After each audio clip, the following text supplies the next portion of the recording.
Seguimos con el panel Plan Nacional de Adaptación y Mitigación al Cambio Climático al 2030. Panelista Cecilia Nicolini, Secretaria de Cambio Climático, Desarrollo Sostenible e Innovación en el Ministerio de Ambiente y Desarrollo Sostenible de la República Argentina.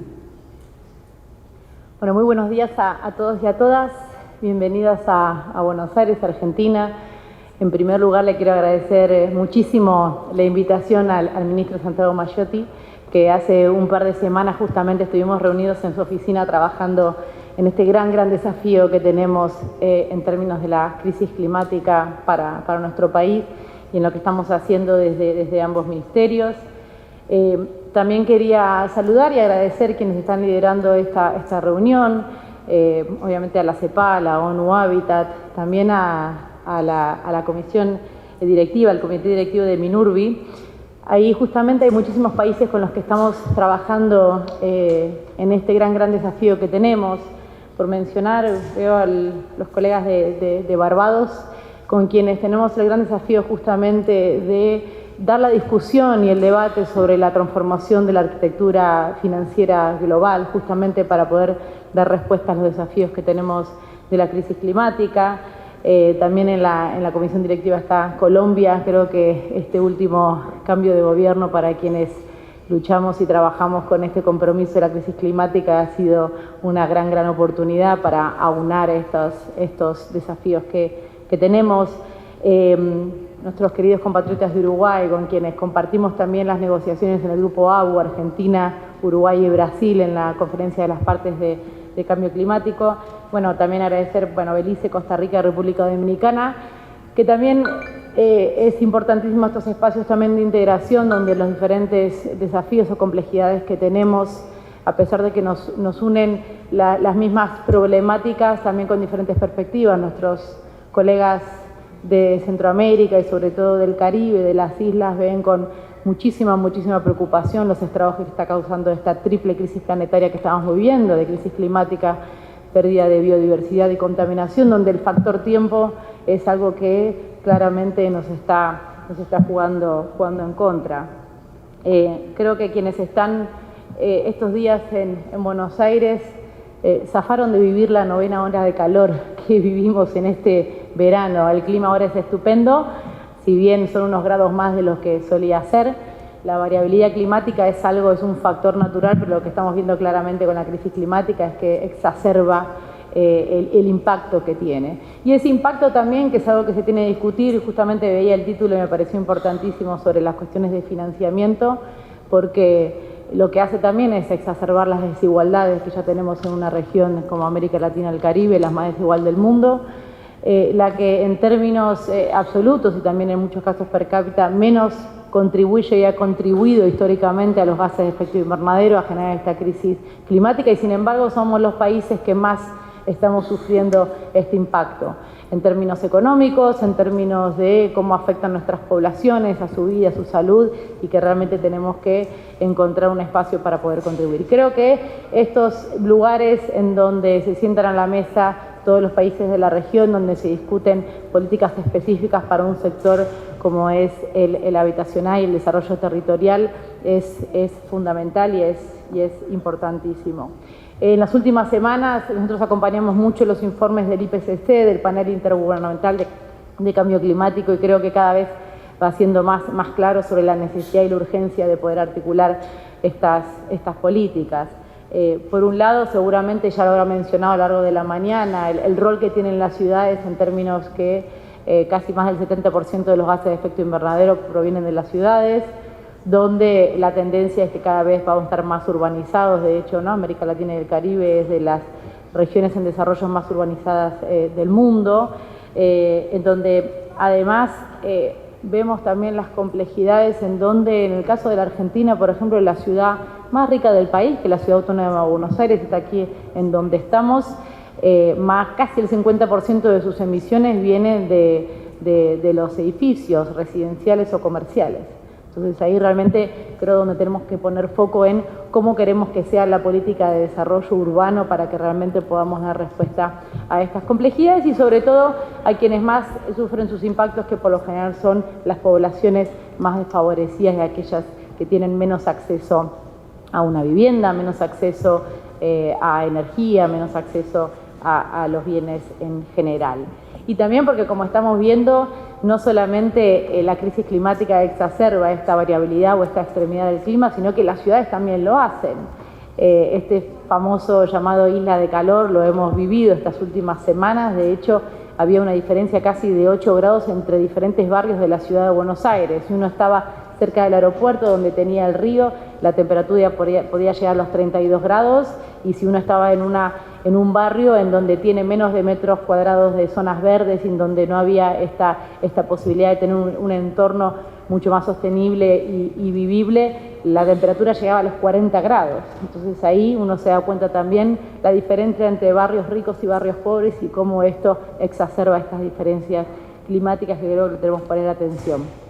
Para ir directamente y ser breve, porque aquí los protagonistas y las protagonistas son ustedes y seguramente tendrán muchos temas que debatir. La Argentina se ha comprometido firmemente con la crisis climática, con el cambio climático. De hecho, el año pasado, después de muchísimos años de trabajo, hemos presentado nuestro Plan Nacional de Adaptación y Mitigación al Cambio Climático al año 2030. Un trabajo además que fue un gran desafío, porque nada más difícil que tratar de ponerse de acuerdo con todas las dependencias de gobierno, con las diferentes jurisdicciones en un país federal y tan diverso y tan extenso como el nuestro. Pero más de 75 organizaciones y sectores del Estado, organizaciones por ejecutivo y centralizados han participado en este trabajo, donde dispusimos de metas que son muy ambiciosas y que de hecho nos equiparan a nivel internacional con los países desarrollados, aquellos que tienen la mayor responsabilidad en la crisis climática. Pero sin embargo este compromiso es un compromiso muy ambicioso. El año 2016 que presentamos nuestra contribución nacional, la hemos incrementado en términos de ambiciones en un 30%, en donde la meta de mitigación es muy clara, son 349 megatoneladas de dióxido de carbono equivalente al 2030 y alcanzar la carbono neutralidad del año 2050, que creo que es el gran desafío que tenemos. Pero lo segundo es la meta de adaptación, y creo que acá también es un tema que tenemos que debatir muchísimo y en profundidad, y que históricamente ha estado postergado en la discusión climática, la cuestión de la adaptación. Bueno, ¿por qué? Porque muchas veces la cuestión del financiamiento o el retorno de la inversión para inversiones privadas o para destino de fondos no es tan clara, ¿no? Entonces se pospone, se posterga. Y sobre todo también porque las necesidades de adaptación sobre todo son para territorios más vulnerables, para países en vías de desarrollo, para islas también que necesitan con urgencia poder adaptar su infraestructura a estos estragos climáticos que estamos viviendo con muchísima urgencia, y en donde el tiempo muchas veces en términos de inversión les juega una mala pasada o no es tan conveniente. Entonces, eso es uno de los temas también que el reciente sexto informe del IPCC puso de manifiesto, que no vamos a poder dar respuesta a esta crisis si no equiparamos también la agenda de adaptación a la de mitigación. Y eso es algo también que está muy claro en la política de desarrollo territorial y de hábitat que tenemos que llevar adelante países como la Argentina y países del sur global y sobre todo de América Latina y el Caribe. Y una de las cuestiones también que en el plan pusimos de manifiesto, si quieren pasar a la siguiente slide muy brevemente, para que tengan por un lado es distribuirlas en 6 líneas estratégicas, que quizás lo que haga es esta justamente colaboración entre las diferentes áreas de gobierno y sectores, el sector privado también, el sector científico-tecnológico. Están también incluidos en la mesa de trabajo los sindicatos, la oposición, las organizaciones ambientales, para dar cuenta de el gran desafío también de traer soluciones sistémicas a estos grandes problemas complejos que son completamente multidimensionales.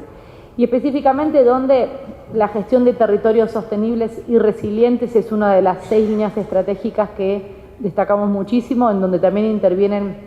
la gestión obviamente de la energía, la conservación de los ecosistemas naturales, la gestión de los residuos sólidos urbanos también creo que es un gran desafío que tenemos en la región, la necesidad de no solamente reducir los basurales a cielo abierto porque impactan en términos de las emisiones que producen. En la Argentina, en términos de metano, por ejemplo, es el 18%, en términos de gases de efecto invernadero, en todos sus gases llega casi al 3%, pero también tiene que ver con la manera que queremos desarrollar nuestras sociedades, nuestras poblaciones y nuestra gente alrededor de estos territorios que sean también cada vez más vivibles para la gente y que pueda denotar necesidad de enfrentar el cambio climático con más desarrollo, más inclusión y más sostenibilidad, que no sean solamente metas abstractas de números que compartimos en megatoneladas de dióxido de carbono equivalente, sino también en mejoras reales en la cadena de vida de la gente, sobre todo para una región como la nuestra, que es la más desigual del mundo. Dentro de estas medidas, además de incluir la cuestión de los residuos sólidos urbanos, de mejorar la población, también la habitabilidad en los barrios populares, también específicamente trabajar en prototipos que estamos haciendo con el Ministerio de Hábitat de viviendas sostenibles, pero viviendas también populares, con recursos de eficiencia energética y energías renovables, porque también esta cuestión de la sostenibilidad no puede ser un lujo para unos pocos, y no puede ser solamente para un sector que lo pueda pagar, porque realmente todavía los costos siguen siendo más altos, sino que tienen que ser también las bases y las condiciones de vida digna para la población en general. Las cuestiones también de lo que es el agua potable, directamente relacionado con enfermedades y con la aparición de plagas. Estamos viendo ahora también en la Argentina la cuestión del dengue, que está también relacionado directamente al cambio climático, para no volver a la pandemia, que creo que seguramente es un tema recurrente en estos foros internacionales. En definitiva, algo que estamos trabajando muchísimo, no solamente con el Ministerio de Desarrollo Territorial y Hábitat, sino con todos los ministerios, es también tener en claro que la discusión climática es una discusión profundamente económica. Y es una discusión también que tiene que traernos los nuevos parámetros de desarrollo sostenible que queremos para nuestros países en los próximos años. Y donde tenemos que también poner en valor el aporte que nuestra región le hace al mundo también en términos de acreedores ambientales, en donde además se da este correlato que nuestros países son en general grandes deudores financieros y que después de la pandemia se ha vuelto aún más pesada, en donde ese debate también se tiene que dar. Nosotros lo damos. De hecho, el año pasado en Egipto, por primera vez, todos los países de la CELAC trabajamos con anterioridad en un pronunciamiento común, a pesar de las diferencias que podamos tener en las especificidades de cada país, sí que tenemos una línea en común de hacer respetar la cuestión de las responsabilidades comunes pero diferenciadas. Somos una de las regiones que menos gases de efecto invernadero contribuye y aún así a quien más le impacta el cambio climático. Y además le brindamos la capacidad de absorber grandes sumideros para absorber los gases de efecto invernadero y aún así tenemos grandes dificultades para poder llevar adelante nuestras transiciones, que son en plural, ¿no? La transición energética, la transición industrial, la transición productiva y la transición en las viviendas. Entonces, creo que es importantísimo que en todos los sectores, fundamentalmente que es tan importante y tan desafiante para nuestra región, podamos tener esta mirada, podamos tener la mirada de la necesidad de financiamiento, no solamente para reducir los gases de efecto invernadero, pero también para mejorar los factores y la inversión en adaptación que tenemos en nuestros territorios, para que sean más resilientes, para que sean más vivibles y que en definitiva lo que estamos trabajando que en estas transiciones que tenemos que dar sean siempre con más justicia social, y eso se va a dar si tenemos también más justicia ambiental para poder enfrentarlas. Así que bueno, les agradezco muchísimo la invitación y estamos a disposición de la Secretaría de Cambio Climático, del Ministerio de Ambiente, para poder trabajar como ya lo estamos haciendo con todos los países que ustedes vienen a representar, pero también junto al ministro Mayotti específicamente en esta política tan importante, tan desafiante, pero que seguramente también tiene muchísimas oportunidades. Muchas gracias.